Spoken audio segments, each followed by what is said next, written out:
For some people, video games are an escape to a much more interesting world that imagination alone cannot create.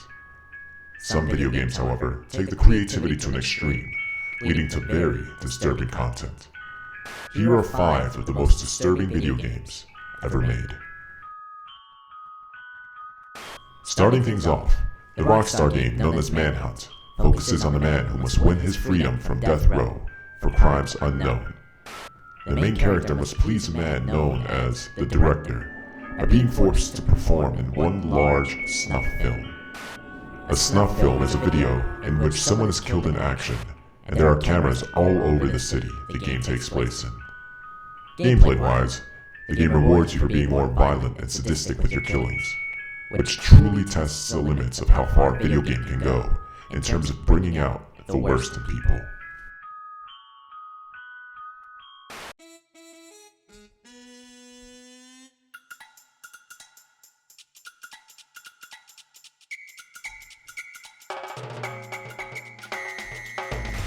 The Japanese-only game known as Niki is disturbing in its own right, as it is nothing more than a shooter full of muscle men and odd images.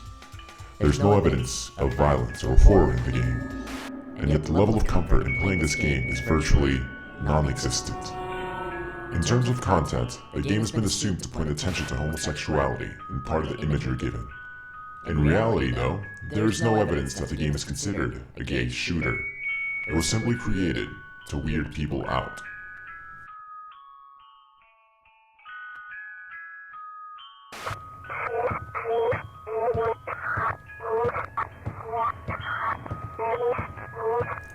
The horror game known as Sad Satan gained its fame after constant videos about it linked it to a game developed on the deep web.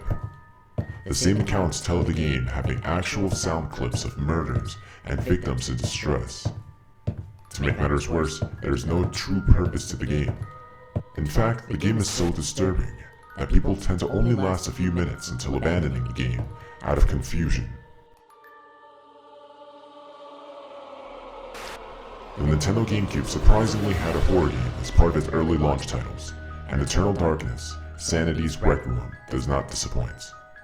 The game focuses primarily on giving the player as much of a hard time as possible, to the point where it seems as though the game actually becomes sentient. Save for the gameplay being similar to the Resident Evil series, the most interesting gameplay element by far is the sanity meter, which determines what frightening sounds or inventive effects will be activated. The game has been known to turn rooms upside down, have non-existent demons attack you, and even what seems to be shutting off your very television.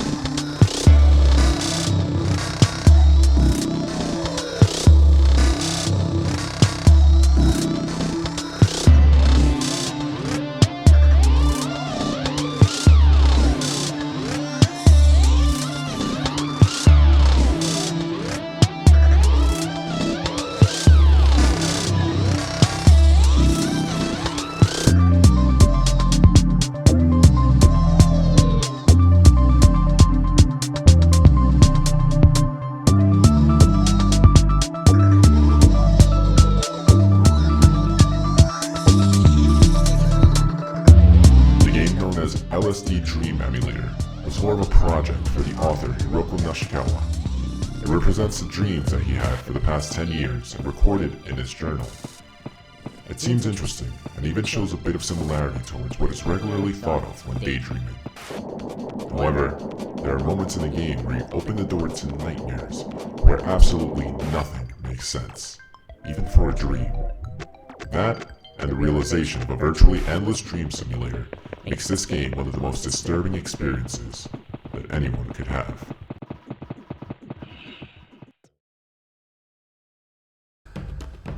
Thank you all for watching this video. If you want to see more topics like this, make sure to subscribe to my channel and share this video with your friends. Until next time, I'll see you in the comments section.